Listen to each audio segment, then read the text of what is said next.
నీతో నేరుగా తలపడలేని వారు ముందుగా నీ వ్యక్తిత్వ హననానికి పాల్పడతారు, నీపై నిందలు వేస్తారు, రకరకాల వ్యక్తిత్వ హననానికి పాల్పడేలా ప్రవర్తిస్తారు.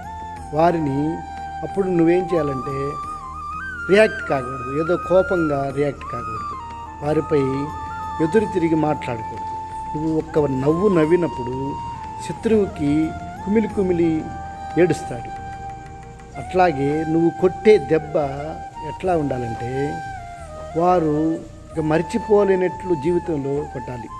ఆ దెబ్బ అనేది నీ విజయం ద్వారా కొట్టాలి, భౌతికమైనటువంటిది కాదు. నువ్వు సాధించేటువంటి విజయము నీ యొక్క సంకల్ప బలంతో నువ్వు ఎదిగినంత విజయం, వారిని కుంగదీసేంత విజయాన్ని సాధించాలి. అప్పుడే వారికి సమాధానం అవుతుంది.